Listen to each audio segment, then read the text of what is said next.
Desde Amistad Cristiana te ofrecemos esta predicación. Esperamos que sea útil para ti y no olvides compartirla con cualquier persona que piensas que pueda necesitarla. Que Dios te bendiga. Hemos empezado hace 3 semanas una serie sobre el libro de Santiago. Esta es la tercera semana sobre el libro de Santiago. Nosotros hemos visto que Santiago es como ese buen amigo tuyo que te dice las cosas claras aunque no las querías escuchar, ¿no? Él dice las cosas claras, no es un libro teórico, no es un libro muy teológico, es un libro muy práctico que nos enseña cómo vivir nuestras vidas. Y Santiago nos dice algo muy claro, dice, si realmente crees, entonces lo vives. Si no lo vives, no crees. No hay algo que existe, un cristiano no practicante no existe. Si crees, practicas, si crees, lo vives. Y el domingo pasado hablamos acerca de lo que hacemos cuando nos falta sabiduría. Si nos falta sabiduría, ¿qué? Pedimos a Dios, y Dios ¿qué? Da en abundancia. Cuando nosotros pedimos sin titubear, con un corazón íntegro, un corazón entero para Dios. Y así nosotros recibimos lo que pedimos. En Santiago 1, versículo 12, dice, bienaventurado el hombre que persevera bajo la prueba, porque una vez que ha sido aprobado, recibirá la corona de la vida que el Señor ha prometido a los que le aman. Que nadie diga cuando es tentado, soy tentado por Dios, porque Dios no puede ser tentado por el mal, y Él mismo no tienta a nadie, sino que cada uno es tentado cuando es llevado y seducido por su propia pasión. Después, cuando la pasión ha concebido, da a luz el pecado. Y cuando el pecado es consumado, engendra la muerte. Amados hermanos míos, no os engañéis. Toda buena dádiva y todo don perfecto viene de lo alto, desciende del Padre de las luces, con el cual no hay cambio ni sombra de variación. En el ejercicio de su voluntad, Él nos hizo nacer por la palabra de verdad, para que fuéramos las primicias de sus criaturas. En este capítulo habla de las pruebas y habla de las tentaciones. Y en el griego esa palabra es la misma, es tentación, prueba, prueba, tentación. Y parece que aquí la cosa se confunde un poco, porque al principio nos dice, cuando tengáis pruebas, regocijaros en las pruebas, ¿no? Y Dios, y de esas pruebas van a salir cosas buenas. Y luego nos dice, si alguien es tentado, que no diga que Dios lo está tentando. Dice en el segundo versículo, tened por sumo gozo, hermanos míos, el que os halléis en diversas pruebas. Dice, regocíjate, porque sabes que la prueba va a producir algo bueno en tu vida. Entonces, en algunas partes es algo positivo, nos habla de la madurez, nos habla del crecimiento, pero en el versículo 13 que acabamos de leer, dice que nadie diga, cuando es tentado, soy tentado por Dios, porque Dios no puede ser tentado por el mal y Él mismo no tienta a nadie. Es importante, muy importante, es una base para tu crecimiento espiritual, el saber y el reconocer que Dios no seduce a sus hijos al mal, a hacer el mal. En este sentido, Dios jamás te va a tentar a pecar. Ahora sí, cuando tú te encuentras en una situación difícil, a lo mejor tú estás en una situación difícil y tú dices, bueno, esta es una prueba de Dios, yo voy a salir de esto, yo voy a creerle a Dios, yo voy a pedir sabiduría en esta prueba, yo voy a agarrarme a las promesas de Dios. Y en esa prueba viene una tentación, que es muy normal que pasa eso. Cuando estás pasando por una prueba o una situación difícil, entonces viene una tentación, y hay personas que piensan que no tuvieron opción en pecar o hacer el mal. Sin embargo, en cada situación la decisión es nuestra, no es que Dios nos está empujando. Ahora, dicho en otras palabras, Dios nunca organiza tu derrota, ¿vale? Algunas personas piensan que Dios, en vez de Dios estar a su favor, que Dios está en su contra y que Dios está viendo a ver cuánto aguanta hasta que rompe. Dios no es así. Nuestro Dios que se hizo hombre, que murió en la cruz, que resucitó por nosotros, es un Dios que desea que nuestras vidas sean vividas en victoria para su gloria, para poder ser bendición a la gente que nos rodea.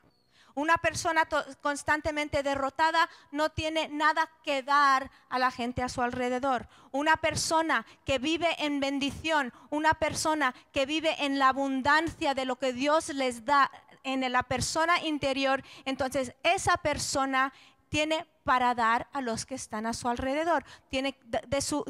Da de su gozo, da de su paz, da de la palabra. Entonces Dios no está en nuestra contra, Dios está a nuestro favor. Ahora, es claro que Dios usa muchas cosas como las cosas que Dios usa como prueba, el diablo usa como tentación, que acabamos de decir. Dios lo usa para lograr una cosa en nuestras vidas de crecimiento, de victoria, de fe, y el enemigo intenta usarlo para lograr algo completamente opuesto a lo que Dios quiere hacer. La tentación de Jesucristo en el desierto nos da un ejemplo muy claro de esto. El diablo vino 3 veces a Cristo intentando hacer que dejara el camino de la obediencia. Mateo 4:1. Entonces Jesús fue llevado por el Espíritu al desierto para ser tentado por el diablo. Esto dices, a ver, ¿aquí qué pasa? El Espíritu lo lleva, pero ¿quién lo tienta? El enemigo. El diablo, ¿quién lo llevó? El Espíritu Santo. ¿Quién le tentó? El diablo. ¿Hay una contradicción aquí? No. Dios planeaba desde el principio mostrar que su Hijo no cedería a las tentaciones del enemigo. Él estaba a favor de Cristo desde el principio. Y él decía, este hijo mío va a salir victorioso de esto. ¿Permitió Dios que fuese probado? Sí, pero Dios, el Padre, no mandó las tentaciones. Y esto ocurre en muchas áreas de nuestras vidas. El enemigo intenta usar todo en nuestra contra. Ahora, si tú eres una de esas personas que no creen en el diablo,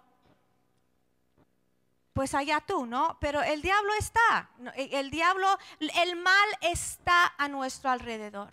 Entonces, cuando tú no crees en el mal, cuando tú no crees en el pecado original del hombre, entonces, claro, estás súper confundido.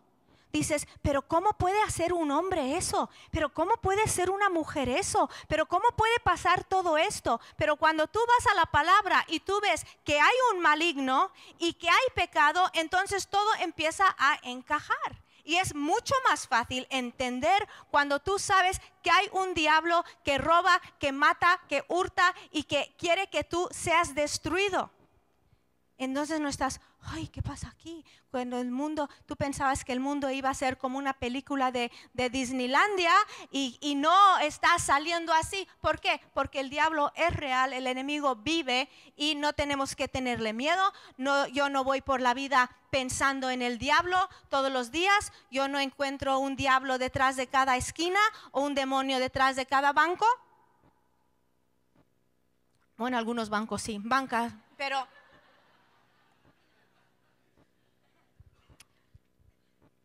pero sí tenemos que ser conscientes de que existe. Ahora, nuestro enfoque está ¿en quién? En Dios. Nuestro enfoque está en Jesucristo. Nuestro enfoque está en la victoria de la cruz y la resurrección. En eso nosotros pensamos. Y Yo me he encontrado con mucha gente que siempre tiene el enfoque en el mal, el enfoque en lo malo. ¿Cómo se llama el diablo que hace eso? ¿Y por qué el diablo el otro? Yo estoy segura que cuando nosotros ponemos la mirada en Jesús y cuando nosotros dejamos que la palabra nos transforma, cuando nosotros nos sometemos a Dios, ¿qué dice la palabra? El diablo huye de nosotros. Lo que pasa con mucha gente es que intentan enfrentarse al mal en la vida, intentan enfrentarse al demonio o intentan enfrentarse al pecado sin someterse a Dios. Y no funciona. ¿Por qué? Porque nuestras fuerzas no pueden en contra de. Y yo he escuchado a algunas personas que han dicho, el diablo no puede conmigo. Digo, ¿no? El diablo puede contigo. El diablo no puede con el que es mayor en ti, que es Jesucristo. Así que seamos conscientes de dónde viene nuestro poder y de dónde viene nuestra fuerza y de dónde viene nuestra victoria. No porque nosotros somos fuertotes, no, porque más grande es el que está en nosotros que el que está en el mundo.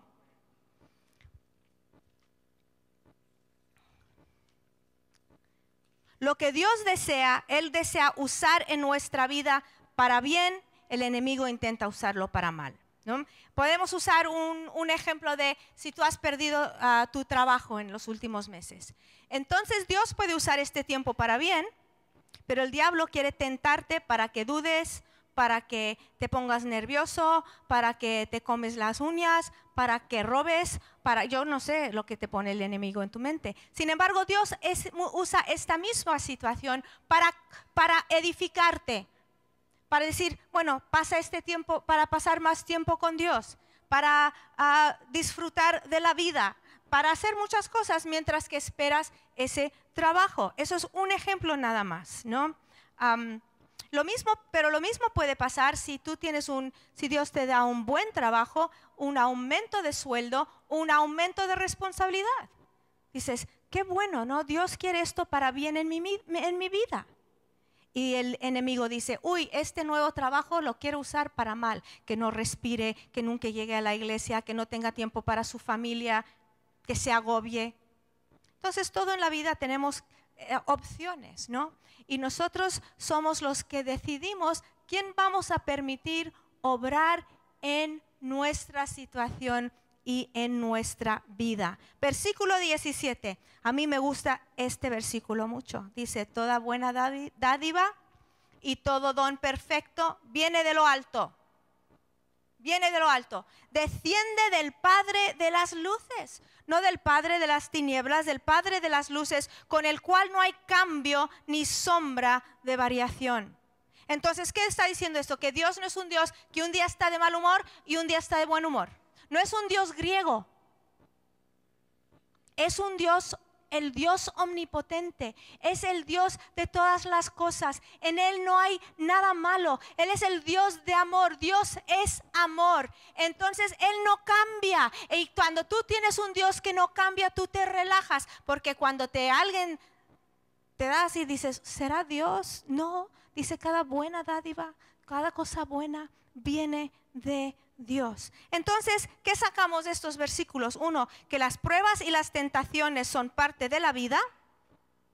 Aun si tú te metes en un monasterio, aislado en la sierra, ahí mismo hay tentaciones. Estás tentado a muchas cosas. La tentación, muchas veces cuando nosotros pensamos en la tentación o en lo que más la gente habla es una tentación sexual o una tentación material o otro tipo de cosa. Pero la tentación a la amargura es una tentación muy fuerte. La tentación a no perdonar, esa tentación a no creer, una tentación a creer lo peor de la vida, es una tentación que produce muerte en nosotros. Entonces las pruebas y las tentaciones son parte de la vida, no te asustes cuando vienen, pero una prueba se convierte en tentación cuando respondemos mal.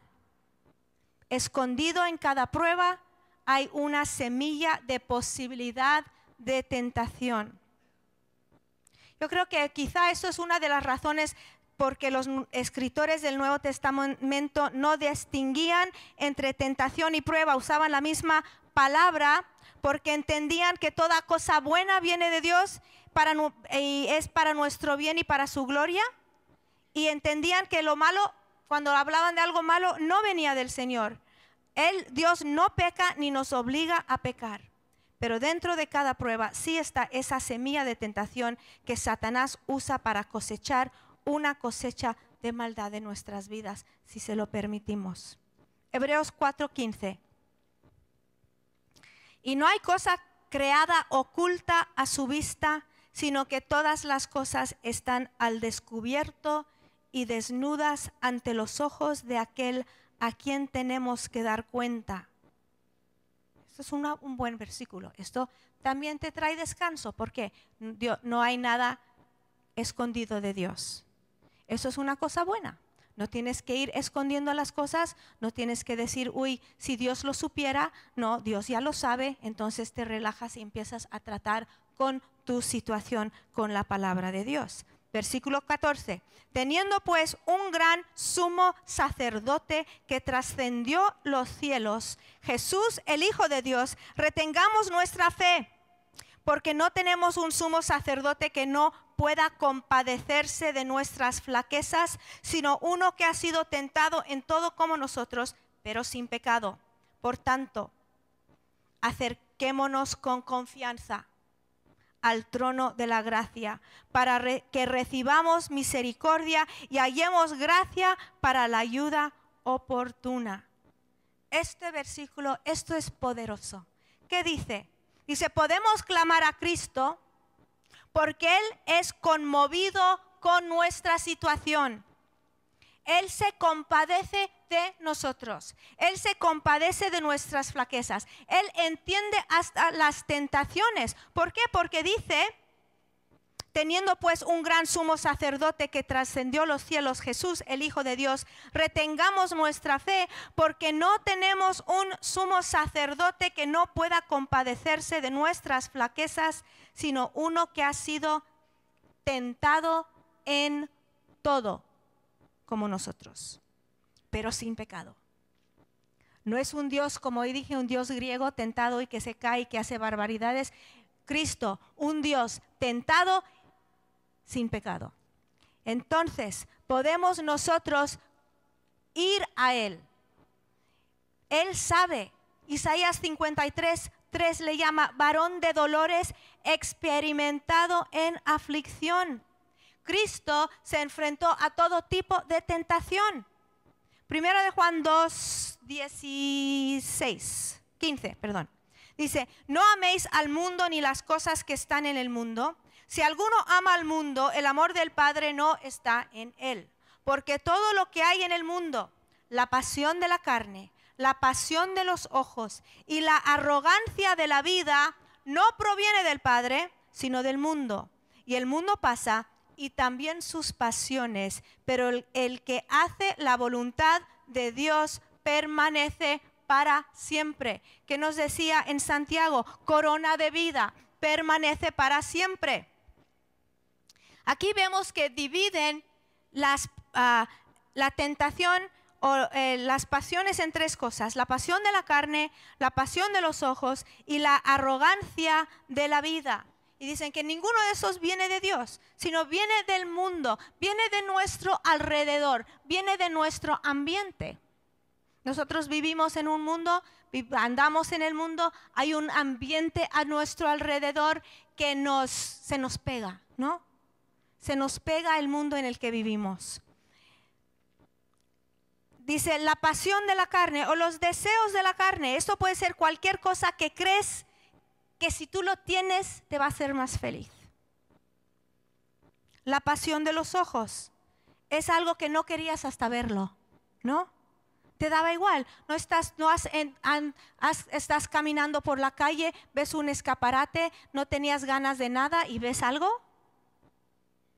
Quiero eso, ¿no?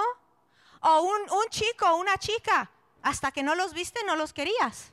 Los viste y dijiste, este para mí, ¿no?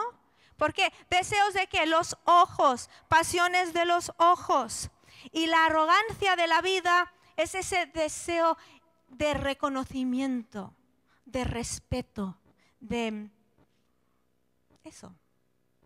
Esa cosa, la arrogancia, el deseo de ser alguien. Y el enemigo enfoca la tentación en estas tres áreas. Con Eva en el huerto de Edén, que dijo, ella dijo que el fruto era bonito para la vista, bonito al mirarlo, le llamó la atención. Y el deseo de la carne, cuando lo comió, sabía bien. Y luego ese deseo, esa arrogancia de querer ser como Dios. Y cuando Cristo fue tentado en el desierto, también pasó por estas mismas pruebas. Cuando Satanás dijo, mira, haz de estas piedras pan. ¿Qué era eso? Eso era el deseo de la carne. Claro, él tenía hambre. Y fue tentado en esa área, pero venció. Y luego que lo llevó a un lugar alto y dice, mira, ¿quieres todo esto? Esto, mira, te lo doy. Y luego le dice, intentando esa arrogancia de la vida de decir, mira, tú tírate, a ti no te va a pasar nada, tú eres el Hijo de Dios. Entonces viene el enemigo a nosotros en estas áreas de nuestra vida. Cristo derrotó al enemigo en estas áreas donde nosotros hemos fallado. Él ha vencido. Él ha vencido ya. Entonces es nuestra esperanza de recibir de Él, recibir del Espíritu Santo lo que necesitamos. Y ayer estaba leyendo algo que escribió C.S. Lewis acerca de la tentación, que me gustó y lo traduje a medias, ¿vale? Dice que si tú siempre cedes a la tentación, no sabes realmente lo que es la tentación. Son esas personas que resisten el mal, que entienden realmente lo que es el mal. Si alguien se rinde después de 5 minutos, no sabe cómo sería después de 1 hora. Por eso, en un sentido, la gente mala conoce poco sobre la maldad. Cristo, porque es el único que nunca ha cedido a la tentación, es también el único hombre que sabe lo que realmente es la tentación. Y esto tiene consecuencias importantes en nuestra vida espiritual. Porque Cristo fue tentado y nunca cayó, podemos estar seguros que es una fuente inagotable de fuerza, de ánimo, de confianza, de sabiduría, de todo lo que nosotros necesitamos. Vinieron contra Cristo las olas de la tentación y Él se mantuvo como una roca firme, no se movió. Porque las tentaciones son a veces como un deseo deformado, ¿no? Y la tentación no es el pecado, es el ceder, es el caer, es que es el pecado. Dice aquí en Santiago, cuando la pasión ha concebido. ¿Qué quiere decir eso? Cuando tú lo haces tuyo, cuando antes es una tentación aquí y luego tú dices, mío, para mí. Una vez que reconoces que el problema no está a tu alrededor o en otro, entonces una vez que tú reconoces que la tentación o la maldad o el pecado no ha venido porque Dios te lo ha mandado o no le estás echando la culpa a otro, sino que tú miras y tú ves que el problema está en ti, entonces hay esperanza y vamos a Cristo, que es el único que nos puede salvar de nosotros mismos. Y Él lo hace con alegría y con deseo hacia nosotros. Él desea, como dijimos, que vivamos en victoria. Cuando la pasión ha concebido, da luz a pecado, dice. Cuando el pecado es consumado, engendra muerte. Esto nos da la idea de engendra muerte, un vicio. es una vez, primero es solo una caída, luego cuando tú lo haces tuyo y forma parte de tu vida, entonces sí que engendra muerte en ti. Con el tiempo, si en vez de resistir te rindes, entonces esa vida en Cristo que tenías se va apagando. No quiere decir que no eres salvo, no quiere decir que Dios no te ama, pero sí empieza a crecer o disminuir la vida en ti y engendra la muerte. Se convierte en algo normal y ya ni te acuerdas del tiempo cuando tú luchabas, porque ya te has rendido y dices, bueno, esto es como yo soy. No, esto es normal para mí. Esta situación es normal para mí. Este pecado es parte de lo que yo soy. A mí esto empezó cuando yo era muy joven. Entonces ya, y te rindes y te das por vencido y aceptas la situación. Y sabemos que esas cosas, esos vicios que tú ya aceptas,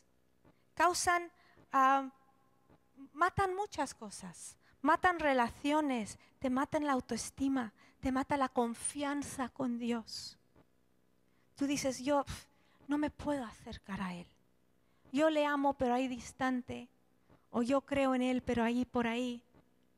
¿Por qué? Porque viene con el pecado que viene la condenación. Con la condenación viene esos malos, esos sentimientos de inseguridad de quién eres en Cristo Jesús.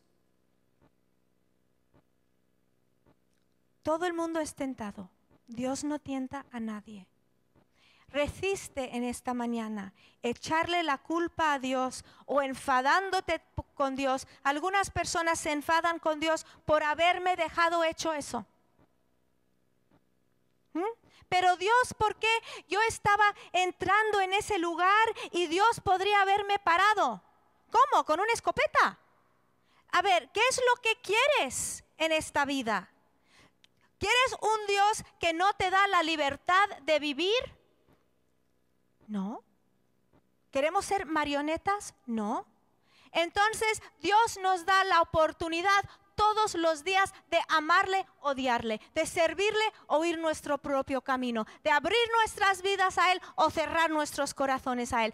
Todos los días tenemos esa gran oportunidad y privilegio de vivir para Dios. Entonces no le eches la culpa a Dios por haberte dejado lo que sea. Tú ahí rellenas el espacio. Las buenas noticias es que Él está en ti, Él está a tu favor y Él te quiere ayudar a romper con cualquier cosa que te ata en esta mañana. Él es fabuloso. Él quiere que vivamos libres, libres, libres. Él no quiere que nadie sea nuestro dueño, solo Él. Ni el materialismo, ni el vicio, ni una persona. Él quiere que le pertenezcamos completamente a Él. Y cuando nosotros le pertenecemos a Él, cuanto más le pertenecemos, más libres somos. Personas que están atados al pecado ni entienden lo que es la libertad. Pero las personas que no están atados, que han permitido que Dios les limpie, que Dios les libere, es otra forma de vida. Respiras de otra manera. Dice Proverbios 19:3, la insensatez del hombre pervierte su camino y su corazón se irrita contra el Señor. Es un versículo nuevo para mí, yo creo que lo pusieron la semana pasada, porque yo nunca lo había leído. La insensatez del hombre pervierte su camino. En otras, el hombre se mete en un lío y luego se irrita contra el Señor. Las buenas noticias es que Él está en nosotros.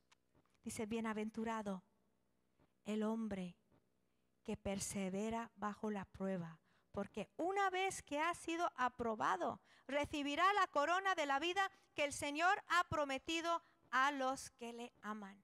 La obediencia engendra vida en todas las áreas, engendra vida en tu corazón, engendra vida en tu personalidad, engendra vida en tu matrimonio, engendra vida, vida, vida, vida. Cristo dijo, yo he venido para que tengáis vida y vida en abundancia. ¿Qué es la vida en abundancia? Es una libertad que llevamos dentro. No son las cosas. Algunas personas piensan que una vida abundante es tener un coche más grande, una casa más grande, más cosas, más cosas. No, la vida abundante es algo que llevamos dentro, que no se compra y no se vende. Es algo que Dios pone en nosotros cuando recibimos a su Hijo Jesús, el perdón de nuestros pecados, la victoria de la cruz, la victoria de la resurrección. Todo eso entra en nuestras vidas y esa es la vida abundante que Él nos da. Santiago es bueno, ¿no? Vamos a terminar con una oración. Oración es simplemente hablar con Dios. Hablamos con Él. Él nos ha dicho que podemos acercarnos a Él con confianza. Es lo que hemos leído del libro de Hebreos. Dice, por tanto, acerquémonos con confianza al trono de la gracia, para que recibamos misericordia y hallemos gracia para la ayuda oportuna. Puede que esta mañana tú dices, pues yo necesito misericordia y mucha. Pues aquí te dice, acércate con confianza. ¿Al trono de qué? Al trono de la gracia. No es el trono de la condenación, es el trono de la gracia en esta mañana. Si tú nunca has tomado un paso hacia Dios, Dios para ti ha sido un Dios lejano, distante, un Dios que no se puede conocer. Esta mañana Él te ofrece la vida eterna, Él te ofrece formar parte de su familia.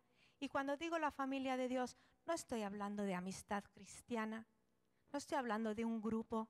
La familia de Dios es una familia multifaceta en todo el mundo, con diferentes costumbres y diferentes formas de ver cosas, pero el Cristo es el mismo. El Cristo es el Redentor de nuestras vidas.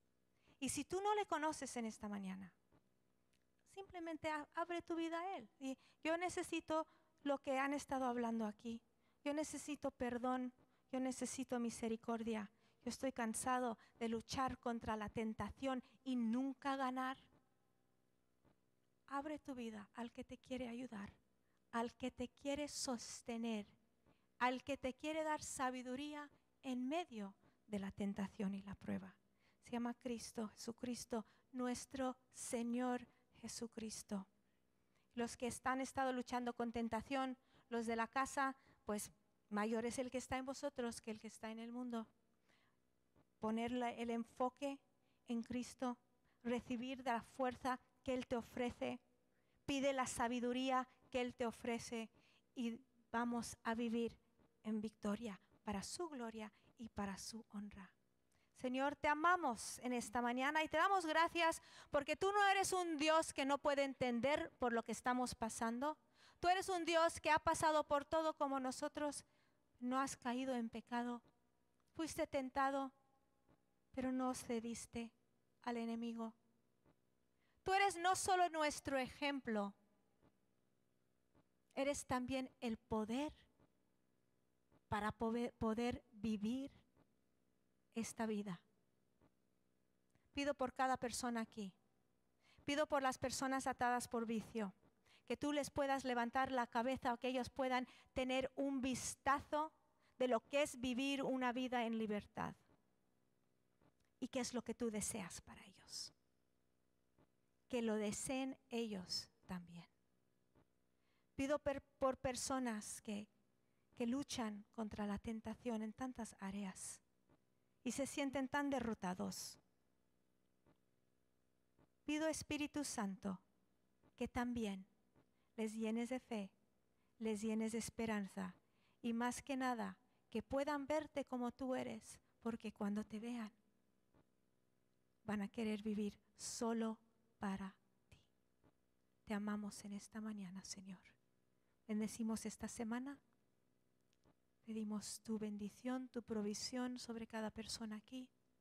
Te seguimos dando gracias por nuevos trabajos, por gente que no tiene y por abundancia en tu casa. En el nombre de Jesús. Amén.